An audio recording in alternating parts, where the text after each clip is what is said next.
Girlfriend, I know that you want to be found by the favorite clients of yours. So we're going to get to the bottom of this in today's video. I have an expert with you, Shannon, as expert with me rather, Shannon, that's going to share with us exactly how to attract our peeps to us. So we look forward to seeing you on the other side.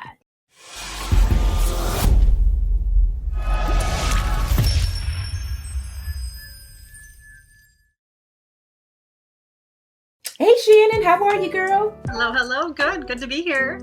Yes, we are excited to have you, girl. We want to learn more about how to be found by our favorite clients. But before we get into that, girl, we want to get to your business. Tell us a little bit about you, who you are, who you serve, and how you serve them. Yeah, absolutely. So my name is Shannon Tacheny. I run Feather Blue Studios. I am a brand and marketing strategist that helps big-hearted women get found online by their favorite clients through the power of a brand story without feeling salesy, without wearing out, and without having to have a huge audience. And I do this primarily through one-on-one coaching, a little bit of Done For You Creative, and through my program called the Small Business Bay. Okay, that's awesome. Awesome. So, everybody has a backstory, right? So we want to know about your backstory. How did you get here?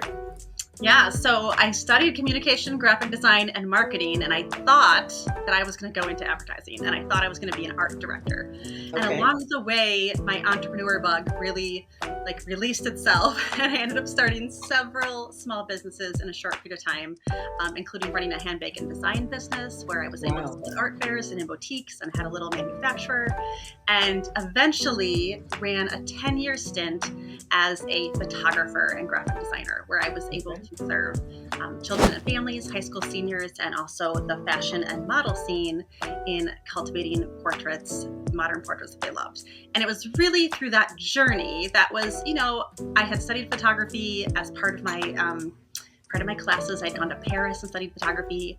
And so I had bought a camera. So it's kind of something I fell into, right? But it fulfilled creative needs. It gave me flexibility. But it was through that time that I learned so much about business, from really trying to appeal to everybody to understanding how to appeal and draw my perfect clients at much higher rates with much better experiences, with more flexibility and joy, right? And it was towards the end of that time that I just started feeling this tug that I was meant to go back to my brand and marketing roots. And that's when about 8 years ago, I kind of made the shift. I made a big pivot. And for anybody who's ever pivoted, they know the emotional tug that it is to transfer from people you've been serving and things you've set up to something else you feel called for, right? And eventually turned that into what I have now. But along the way, started as kind of like a full service marketing firm, hands-on doing the things for people, created a stock photography website, and just really ultimately kept feeling like I was being called to really coach and teach, and especially to show up for women who, what I call are big-hearted, who really care about serving and sometimes want to overserve or overgive, or maybe are introverted and see how people are showing up online, but they want to do it in a different way, and they need to lead by example on how to run a really purposeful, profitable business online, even in this crazy world of people, feeling like visibility is the most important thing when really it isn't always the most important thing. Right. I love that. So basically you're serving the people that you want to serve. Do you feel like the person that you're serving right now was you maybe when you first started as an entrepreneur? Yeah, I definitely feel like to some extent, although I have a little bit of a split personality where I am definitely an introvert, but I am also a leader. I have this sense of kind of take chargeness, right? And I think that equips me really well to step up for women who are I have so much to give and I just don't know where to start. And I always just go back to the fact that I think that women who really want to serve, give, love on others, we are the best people in the world to grow successful businesses, because don't we want money and flexibility and businesses and decisions in the hands of women that we trust, who are good decision makers and caring people? And so that's my passion, is to reach that woman, but help her see the same success that other people are seeing, but do it in a different way that feels good to her and her personality. Yeah, I love that. Yeah, that's one of the things that I definitely preach myself, that it's so imperative for you to find a way to connect with your people where you're actually attracting them to you and more so than attack.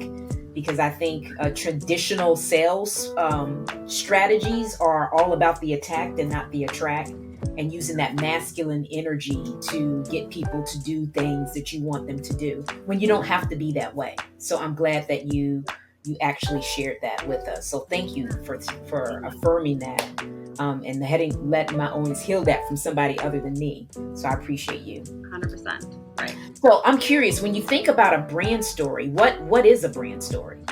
Yeah. So I think we need to start with what is a brand, right? Because we tend to think, if you're unfamiliar to the world of business, you think of a brand as like, it's my logo, right? It's the little bit of design I put out in the world. Really, your brand is whatever people are feeling about your company, whatever impression they get, right? I can think about Nike and I can get an impression, a feeling, and I can think about Under Armour and get a different feeling, right? So that feeling could come from what they're putting into the world via advertising, or it could come from a bad customer service experience they had, right? So everything that we put out into the world affects the impression we're giving people, affects our brand. So we all have a brand, whether we've done anything about it or not, right? So the brand story is what allows us to cultivate very strategically, knowing about marketing psychology and the way people buy, and about serving people really well.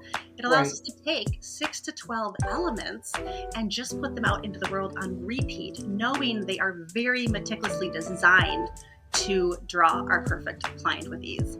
And the amazingness of that is, it's not just that, hey, we're going to draw our perfect client, but also it eliminates a ton of decisions, right? As entrepreneurs, we constantly are making decisions on what to do next, what to say online, where to market, all these things. And if we can determine this brand story up front, we know we are in a perfect position to draw that favorite client, that dream client that we want to work with, while also giving us a bunch of pre-made decisions that allows a lot of simplicity and freedom in the realm of our business. I love that. So you're basically putting guidelines or guardrails on your marketing plan and just repeating it over and over again, and constantly attracting the person that you want to attract. More so than convincing people that what you have is what they want. So I love that. So where do women tend to go wrong when it comes to online marketing? Yeah, I really see 3 areas that people fall into that become problematic. And I think, we live in a world where we are being marketed to left and right. If you are in the online business space, you are even being more marketed to, right? By how to grow your business, how to sell more and whatnot. And so one of the first problems people have is they begin to copycat other people's methods, even if it's not the right method for them, right? And so I'm really big into personality aligned marketing, which means what is going to fuel me, what's going to bring me energy, what works in my lifestyle and my schedule. If I try to do anything outside of that, it's not going to work for me because it's not me. And so many marketers online are selling their 6-step program to copycat exactly what they did to get somewhere. And it's just not going to work because it's not designed for you, right? We have to see ourselves as unique. Another problem would be thinking that our main problem is visibility. Like, I just need more. If I had more followers and more people and more eyeballs, then I would get what I need, but also I can't keep up with more, right? I'm exhausted by more. I'm exhausted as an introvert by more. I'm exhausted as a mom by more, right? I wear a lot of hats. And so more stresses me out. And yet really what we need are the deeply planted roots. So we have the right things to say and the right followers, not more of necessarily, which doesn't mean we don't need to be somewhat visible, but we can do that in a way that works for us, right? And then the last problem I really see people doing is doing the right things, but in the wrong order, right? We get like squirrel effect. We get access to 100 freebies and we think, oh, Facebook ads, I need those, or I need to create a funnel, I need that. And so we, purchase this thing and we copycat this method and we're like, it's not working. Well, that's because, again, we don't know what we're saying. We don't know how to attract our perfect person. We can't just implement these secondary marketing level tools when we haven't done the deeply grounded work. I often give the example of like a tree that grows the deep roots. You do not see those roots, but that tree is going to fall over. It's never going to produce leaves or fruit if we don't give it the roots. And so we have to do the deep work planting those roots first. And when we do everything in the right order at the right time, then when we're ready, when our brand story is ready and when we're ready, we can burst forth into the world. And then all those things become relevant and then they work, right? Then our marketing works because we're actually have the right messaging, the right communication, right? The right first impressions to attract that person. And so then we begin to see the fruit, but we have to do the deep work first. Right. I love that. So when you say deep work, what is that? What does the deep work entail? If you can just kind of absolutely.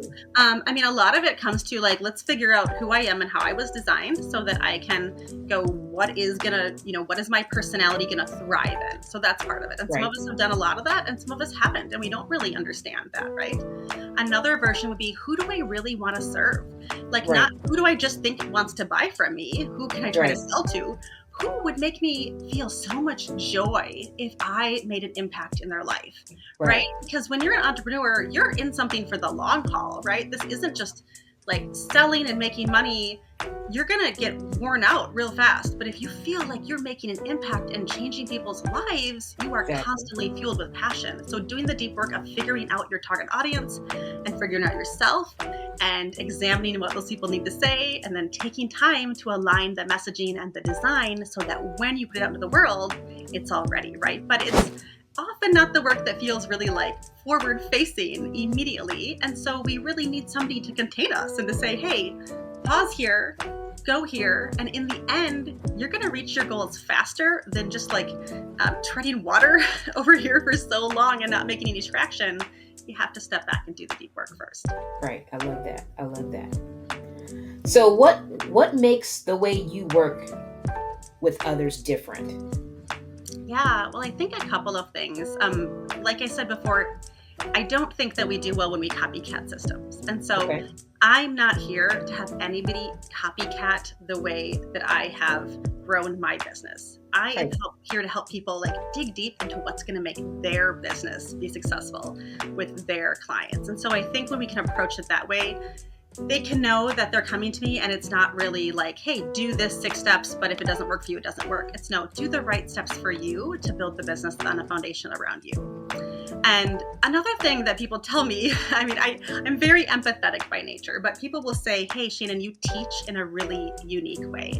And I think it's because, I'm very empathetic and I'm not here to erase all the things that are hard in people's lives, right? Like there is distractions, there is the media, there is world disasters, there is our own lives, there's our own families, marriages. Sometimes things are really hard, right? But the question is, can we rise above that storm while still like having a sense of like, hey, these things are hard in my life and I'm going to feel them and it's okay. Here's my struggles. But now how do we focus on the opportunity ahead, the possibility ahead? How do we focus on like my God-given gifts and how do I live them out in the world with so much purpose so that I feel like I'm doing what I can do and letting go of the things I cannot control. And so I do think I teach with a sense of like understanding, not just like, pushing you this direction to all costs. And like, I think you mentioned too, how when we feel like we're being sold to, it doesn't feel good, right? And so I don't want people to feel like, hey, do it this way or else.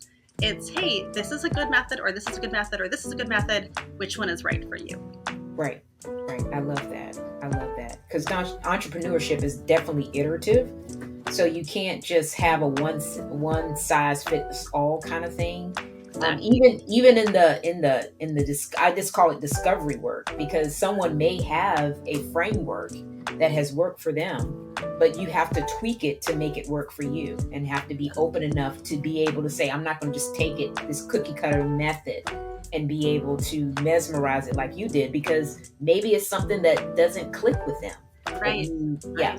I think I'm just going to add to that. Like, I really want to empower women that they are the CEOs of their business. Right. So I'm not like your leader. I'm just somebody alongside you stepping in to strategize with you, to be like that person you can bounce thing off of, to be somebody who has expertise you do not, but you are the CEO of your business. And so we have to learn to go, I can hear something that somebody's advising and I can discern that that's not right for me. And even to somebody I trust, right? And so I don't ever want people to blindly follow what I have to say. I want them to learn to trust their own instincts because they've done the deep work to understand who they are as a business owner. Right. I love that. I love that. Because I've also oftentimes seen in my community that sometimes when you are working with others, they want you to tell them what to do, instead of trying to figure it out. And it, like you said, it's a process that you have to walk out yourself. And granted, you can have mentors that are going to help you lessen the learning curve because that's what they're there for. But at the end of the day, you're going to have to kind of figure out what's best for you and your business. And they're not going to be able to tell you that. That's something that you're going to have to discover and figure out yourself for sure. Right. And there's joy along the journey. The process can be fun. When we only think of the process as hard work and the results as fun, then we're just setting ourselves up for like misery along the way, right? So I always say, like, you are right where you belong. You are right in the right spot for you along your journey. And there is joy along the journey. And this is the fun of it, is that it kind of never ends, right? It's not just the results. It's the fun we get to have along the way as entrepreneurs. Cool. So I'm curious, what kind of results does this work get your clients? Yeah. Well, I think something that really matters to me is, of course, it's easy to say, hey, here's all the cool business results, and we'll talk about those. But like, honestly, they get a really deep sense of purpose out of this. I think a lot of times we're just like floating along. We've had various careers or various things, and like, we don't really know where we fit in. But when you can do this deep brand story work, you really get a deep sense of purpose, and you get permission to be yourself, permission to be who God made you to be, and really live that out at the best version of yourself. So that's one that makes me excited. It gives women permission to do less. So I have women who come in and they're so stressed and overloaded because they're doing all the things. Maybe they're even serving too many clients and getting underpaid, but then they do this deep work, they set themselves up differently, and they're able to. My last client was like, Shannon, I took a break today. I took 2 hours and read a book, and free up time because they don't have to be in all the places, and they don't have to serve the clients that aren't right for them. They can serve higher quality clients that are. So that would be the other thing, that is they can make more money. One of my recent clients, she has been juggling like 5 or 6 clients, and over the past 6 months, we kind of repositioned her. And I should note, she didn't even really know she wanted to be repositioned, right? But by feeling the parts of her and her gifts and talents, we were able to say, hey, you really need to step into this spot.